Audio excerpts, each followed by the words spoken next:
Hello friends, आपका स्वागत है के क्लासेस में। तो आज हम लोग संस्कृत का 40 वीवीआई ऑब्जेक्टिव क्वेश्चन पढ़ेंगे, जो कि हमारे एग्ज़ामों के लिए काफ़ी ज़्यादा इम्पोर्टेंट होने वाला है। बिहार बोर्ड परीक्षा 2025 क्लास 10 के लिए यह संस्कृत का क्वेश्चन काफ़ी ज़्यादा इम्पोर्टेंट होने वाला है।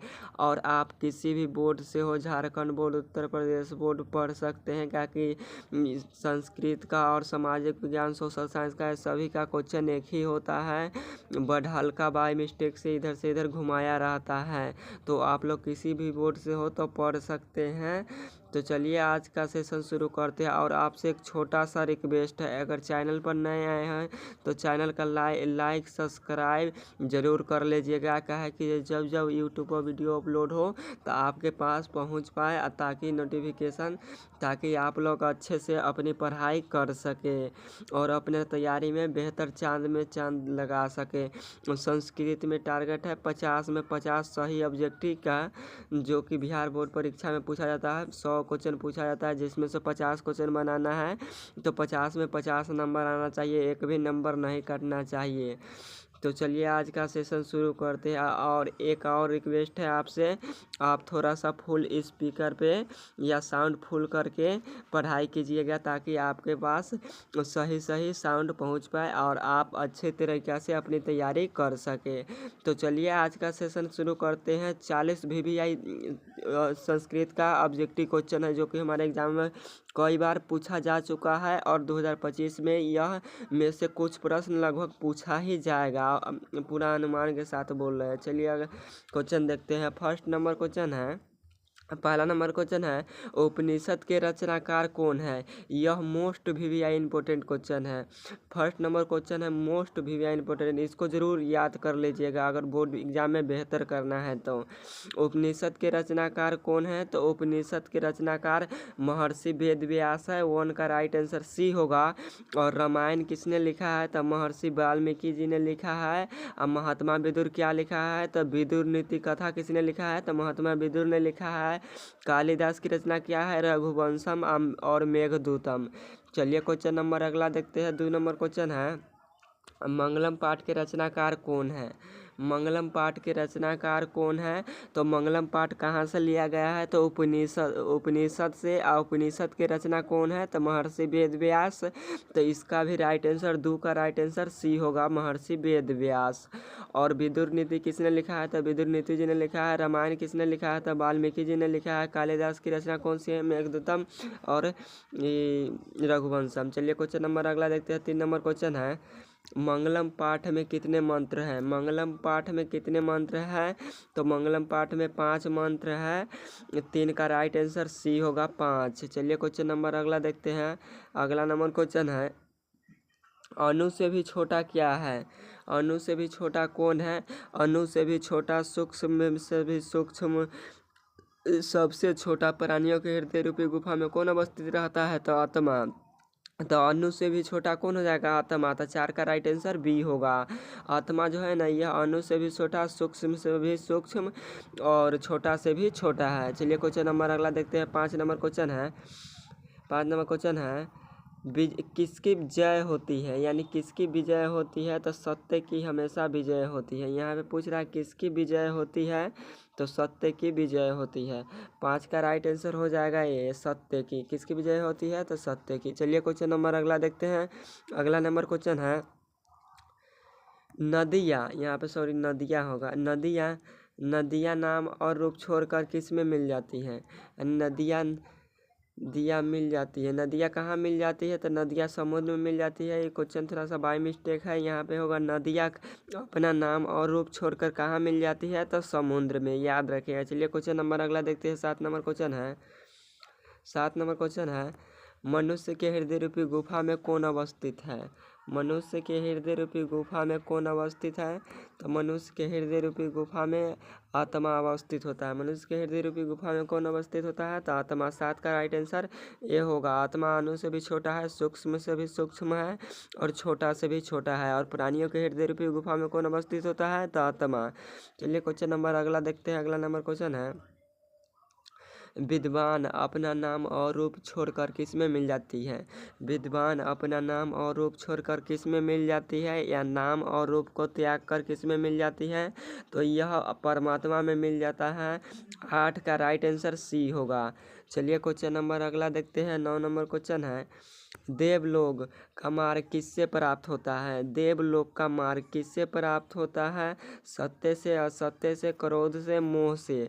तो देवलोक का मार्ग हम सत्य करेंगे तभी तो प्राप्त होगा, असत्य करेंगे तो प्राप्त होगा नहीं होगा, क्रोध करेंगे तो नहीं होगा, मोह करेंगे किसी चीज़ पर तो नहीं होगा।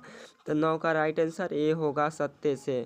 सत्य हमेशा सोचना चाहिए और सत्य के राह पर चलना चाहिए। चलिए क्वेश्चन नंबर अगला देखते हैं। 10 नंबर क्वेश्चन है। 10 नंबर क्वेश्चन है, सत्य क्या प्राप्त होता है? सत्य से क्या प्राप्त होता है? पृथ्वी लोग, नरक लोग, देवलोग, इनमें से कोई नहीं।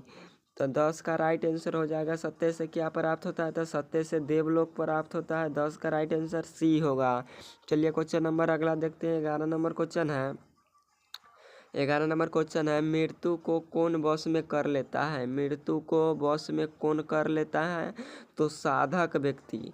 कौन कर लेता है? साधक व्यक्ति या विद्वान। साधक व्यक्ति या विद्वान। तो साधक पुरुष नहीं है इसमें, तो विद्वान। 11 का राइट आंसर सी होगा, विद्वान मृत्यु को पार कर लेता है। चलिए क्वेश्चन नंबर अगला देखते हैं। 12 नंबर क्वेश्चन है, किसके जय नहीं होती है? किसकी जय नहीं होती है? तो किसके जय नहीं होती है? तो हमेशा असत्य की जय नहीं होती है। हमेशा सत्य की जय नहीं होती है और सत्य की जय होती है। चलिए 12 का राइट आंसर भी होगा। चलिए क्वेश्चन नंबर अगला देखते हैं। 13 नंबर क्वेश्चन है। 13 नंबर क्वेश्चन है, उपनिषद के संख्या कितनी है? उपनिषद की संख्या कितनी है? तो मंगलम पाठ कहाँ से लिया गया है? तो उपनिषद से लिया गया है। और उपनिषद के लेखक कौन है? तो महर्षि वेद व्यास है। और मंगलम पाठ के भी लेखक कौन है? महर्षि वेद व्यास है। तो 13 का उपनिषद की संख्या कितनी है? तो उपनिषद की संख्या 108 है। 13 का राइट आंसर बी होगा। और पुराण कितना है? तो पुराण 18 है। महाभारत के युद्ध कितने दिनों तक चला था? तो 18 दिनों तक चला था। और आपसे पूछे वेद कितने प्रकार के होते हैं? तो 4 प्रकार के होते हैं। सबसे पुराना वेद पूछे तो ऋग्वेद होता है। चलिए क्वेश्चन नंबर अगला देखते हैं। 14 नंबर क्वेश्चन है। 14 नंबर क्वेश्चन है, उपनिषद में किस महिमा का वर्णन किया गया है? उपनिषद में किस महिमा का वर्णन किया गया है? तो उपनिषद में परमात्मा का वर्णन किया गया है। 14 का राइट आंसर डी होगा। चलिए क्वेश्चन नंबर अगला देखते हैं। अगला नंबर क्वेश्चन है, सत्य का मुंह किस पात्र से ढका है? यानी सत्य का मुंह किस से ढका है?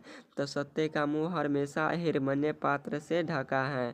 15 का राइट आंसर डी होगा। चलिए क्वेश्चन नंबर अगला देखते हैं। अगला नंबर 16 नंबर क्वेश्चन है। 16 नंबर क्वेश्चन है, सत्य का खजाना कौन है? सत्य का खजाना कौन है? तो सत्य का खजाना देवलोक होता है। 16 का राइट आंसर सी होगा, देवलोक। और इसी लोग देवलोक को प्राप्त करने के लिए कौन सा मार्ग अपनाते हैं? तो यही सत्य का मार्ग अपनाते हैं। चलिए क्वेश्चन नंबर अगला देखते हैं। अगला नंबर क्वेश्चन है 17 नंबर, उपनिषद के अंतिम भाग में किसका सिद्धांत है? उपनिषद के अंतिम भाग में दर्शन शास्त्र का सिद्धांत है। 17 का राइट आंसर ए होगा। 17 का राइट आंसर क्या होगा? ए होगा। और पुराण किसने लिखा है? तो महर्षि वाल्मीकि जी ने लिखा है। और अर्थशास्त्र के लेखक तो कौटिल्य है। और एक गीता के लेखक शायद ये कन्फर्म अभी नहीं है, अब बता देंगे इसको। चलिए क्वेश्चन नंबर अगला देखते हैं। अगला नंबर क्वेश्चन है 18 नंबर। 18 नंबर क्वेश्चन है, ऋषि लोग देवलोक को प्राप्त करने के लिए कौन सा मार्ग अपनाते हैं? यह क्वेश्चन आगे भी बताए थे और आप लोगों का याद भी होगा। ऋषि लोग देवलोक को प्राप्त करने के लिए कौन सा मार्ग अपनाते हैं? तो ऋषि लोग देवलोक को प्राप्त करने के लिए सत्य का मार्ग अपनाते हैं। 18 का राइट आंसर बी होगा। चलिए क्वेश्चन नंबर अगला देखते हैं। अगला नंबर क्वेश्चन है 19 नंबर। 19 नंबर क्वेश्चन है, प्राणियों के हृदय रूपी गुफा में कौन अवस्थित है? यानी बंद कौन है? प्राणियों के हृदय रूपी में गुफा में कौन बंद है? तो आत्मा। 19 का राइट आंसर डी होगा, आत्मा। चलिए क्वेश्चन नंबर अगला देखते हैं। 20 नंबर क्वेश्चन है। 20 नंबर क्वेश्चन है, नदियाँ नाम और रूप छोड़कर समुद्र में कैसे मिल जाती है? नदियाँ क्या छोड़कर समुद्र में मिल जाती है? तो नदियाँ अपने नाम और रूप दोनों को छोड़कर समुद्र में मिल जाती हैं। तो 20 का राइट आंसर सी होगा। दोनों नाम और रूप दोनों को छोड़कर मिल जाती हैं। और नदियाँ किस में मिल जाती है? तो समुद्र में, याद रखिएगा। चलिए क्वेश्चन नंबर अगला देखते हैं। अगला नंबर क्वेश्चन है सत्य धर्म के लिए किसको हटा देना चाहिए? ये मोस्ट वीवीआई इंपॉर्टेंट क्वेश्चन है। मोस्ट वीवीआई को इंपॉर्टेंट क्वेश्चन, यह एग्जाम में जरूर आएगा। सत्य धर्म के लिए किसको हटा देना चाहिए? तो सत्य धर्म के लिए हिरण्मय पात्र को हटा देना चाहिए। किसका राइट आंसर? डी होगा। हिरण्मय पात्र किसे बोला जाता है? जैसे स्वर्ण पात्र को हिरण्मय पात्र बोला गया है, यानी सोने के पात्र से जिसका मुंह ढका हो उसे ही हिरण्मय पात्र कहा गया है। स्वर्णमय पात्र या हिरण्मय पात्र, दोनों में से ऑप्शन में कोई एक रहेगा। चलिए क्वेश्चन नंबर अगला देखते हैं। 22 नंबर क्वेश्चन है साधक पुरुष किसको पार कर लेता है? साधक पुरुष किसको पार कर लेता है? तो साधक व्यक्ति मृत्यु को अपना बस में कर लेता है। तो 22 का राइट आंसर हो जाएगा ए, मृत्यु को। साधक पुरुष किसको पार कर लेता है? तो मृत्यु को। चलिए क्वेश्चन नंबर अगला देखते हैं। अगला नंबर 23 नंबर क्वेश्चन है ईश्वर क्या है? ईश्वर क्या है? तो ईश्वर हमेशा सत्य है। ईश्वर असत्य नहीं हो सकता है। धन विहीन या धन अति लालच नहीं हो सकता है। समुद्र नहीं हो सकता है। तो इसलिए ईश्वर हमेशा सत्य होता है। 23 का राइट आंसर ए होगा। चलिए क्वेश्चन नंबर अगला देखते हैं। अगला नंबर क्वेश्चन है 24 नंबर क्वेश्चन है किनकी महिमा का गान हुआ है? किनकी महिमा का गान हुआ है? तो परमात्मा की महिमा का गान हुआ है। और यह किस में बताया गया है? तो यह मंगलम पाठ में बताया गया है। 24 का राइट आंसर डी होगा। चलिए क्वेश्चन नंबर अगला देखते हैं। अगला नंबर 25 नंबर क्वेश्चन है यह संपूर्ण संसार किसके द्वारा अनुशासित है? यह संपूर्ण संसार किसके द्वारा अनुशासित है? तो यह संपूर्ण संसार आत्मा के द्वारा नहीं है, साहित्य के द्वारा नहीं है, कोई नहीं, इनमें से कोई नहीं था। 25 का राइट आंसर बी होगा। परमात्मा के द्वारा यह संपूर्ण संसार चलता है, यानी परमात्माओं के द्वारा। चलिए क्वेश्चन नंबर अगला देखते हैं। 26 नंबर क्वेश्चन है किसे बस में नहीं किया जा सकता है? किसे बस में नहीं किया जा सकता है? तो आत्मा को हम लोग कभी भी बस में नहीं कर सकते हैं। यह अणु से भी छोटा और सूक्ष्म से भी सूक्ष्म है, और छोटा से भी छोटा, बड़ा से भी बड़ा है। आत्मा जो है ना, छोटा से भी छोटा और बड़ा से भी बड़ा है। तो इसे बस में नहीं किया जा सकता।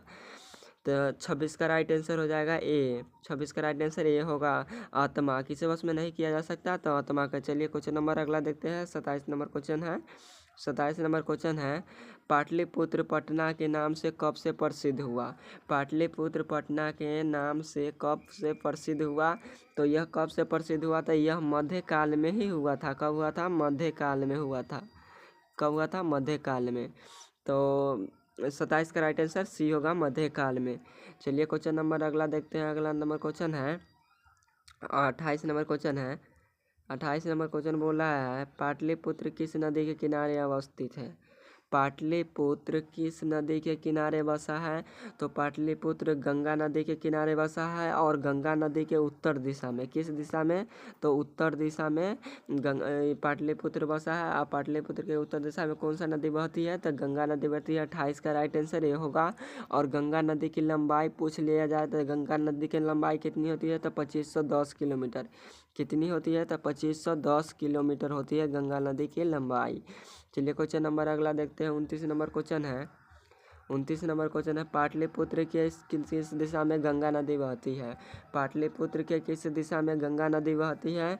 तो पाटलिपुत्र के उत्तर दिशा में गंगा नदी बहती है। 29 का राइट आंसर ये होगा। और पटना किस नदी के किनारे बसा है? तो यही गंगा नदी के किनारे बसा है। पटना किस नदी के किनारे बसा है? तो गंगा नदी के किनारे बसा है। और पाटलिपुत्र का इतिहास अगर कई बार पूछा गया है एग्जाम में, पाटलिपुत्र का इतिहास कितना वर्ष पुराना है? तो 2500 वर्ष। कितना वर्ष पुराना है? तो 2500 वर्ष पुराना है पाटलिपुत्र का इतिहास। और पाटलिपुत्र में बार बार कौन आए थे? तो भगवान बुद्ध ने आए थे। और भगवान बुद्ध किसके शासनकाल में आए थे? तो चंद्रगुप्त मौर्य के शासनकाल में आए थे। और किसने बोला था कि पाटलिपुत्र भविष्य में एक दिन महानगर होगा, परंतु इसे आग पानी से और कलह से हमेशा भय बना रहेगा? तो यह भी भगवान बुद्ध ने बोला था। तो यह काफ़ी ज़्यादा इंपॉर्टेंट क्वेश्चन है। चलिए क्वेश्चन नंबर अगला देखते हैं। 30 नंबर क्वेश्चन है और आज का यह लास्ट क्वेश्चन है और इसका जवाब आप लोग कमेंट में दीजिएगा प्लीज़, आपसे रिक्वेस्ट है, वरना कमेंट में हम इसका जवाब दे देंगे, वहाँ से भी देख सकते हैं। तो 30 नंबर क्वेश्चन है, पटना का इतिहास कितना वर्ष पुराना है? इसका जवाब आप लोग कमेंट में दीजिएगा, ABC या पूरे लिख के दीजिएगा। तो आपसे एक छोटा सा रिक्वेस्ट है कि जो आप चैनल पर नए आए हैं तो चैनल को सब्सक्राइब प्लीज़ ज़रूर कर लीजिएगा, ताकि जब वीडियो अपलोड हो तो आप तक पहुंच पाए और आप अच्छी तरीके से अपनी तैयारी कर सकें। संस्कृत में 100 ऑब्जेक्टिव होता है, जिसमें से 50 क्वेश्चन बनाना होता है। 50 में से 50 हमारा आना चाहिए। ऑब्जेक्टिव में एक भी नंबर नहीं कटना चाहिए। और किसी प्रकार का डाउट हो तो आप लोग कमेंट ज़रूर कीजिएगा। और आपको यह 30 काफ़ी ज़्यादा इम्पोर्टेंट क्वेश्चन था संस्कृत के, जो हर बार एग्ज़ाम में पूछा जाता है और आप लोग इस क्वेश्चन को याद ज़रूर कर लीजिएगा। आप लोग इस 30 क्वेश्चन को ज़रूर याद कर लीजिएगा और आप लोग नोट्स बनाया ज़रूर कीजिएगा। और जो भी आपका क्वेश्चन नहीं याद हो तो प्लीज़ उसे लिख कर याद कर लीजिएगा, काहे कि ये काफ़ी ज़्यादा इम्पोर्टेंट क्वेश्चन है। यह हर बार एग्ज़ाम में पूछा जाता है और 2025 के लिए बिहार बोर्ड के लिए यह क्वेश्चन संस्कृत का काफ़ी ज़्यादा इम्पोर्टेंट होने वाला है। तो आज का क्लास यहीं पर समाप्त करते हैं। 30 VVI ऑब्जेक्टिव क्वेश्चन है। ये सभी महत्वपूर्ण प्रश्न को आप सभी विद्यार्थी या छात्र याद जरूर कर लीजिएगा, परीक्षा में यही आएगा। और कन्फर्म के साथ कहते हैं आप लोग इसे ज़रूर याद करके ही जाइएगा एग्ज़ाम में, ताकि अपने एग्ज़ाम में एक भी क्वेश्चन न छूटे और आप 50 में 50 सही टिक कर पाए। तो चलिए आज का सेशन यहीं पर समाप्त करते हैं। और चैनल पर नया आया है तो चैनल को सब्सक्राइब जरूर कर लीजिएगा और किसी भी प्रकार का डाउट हो तो कमेंट जरूर कीजिएगा। और 30 नंबर का बता देते हैं। 30 नंबर जो क्वेश्चन है, 30 नंबर यह क्वेश्चन है, इसका आंसर ज़रूर कमेंट में कीजिएगा। सही या गलत इसका आंसर हम कमेंट में डाल देंगे, आप लोग देख लीजिएगा, कमेंट में पिन इसका आंसर कर देंगे। तो आज का क्लास यहीं से पर एंड करते हैं। ओके बाय, फिर मिलेंगे नेक्स्ट क्लास में। अपना भाई को फुल सपोर्ट कीजिए।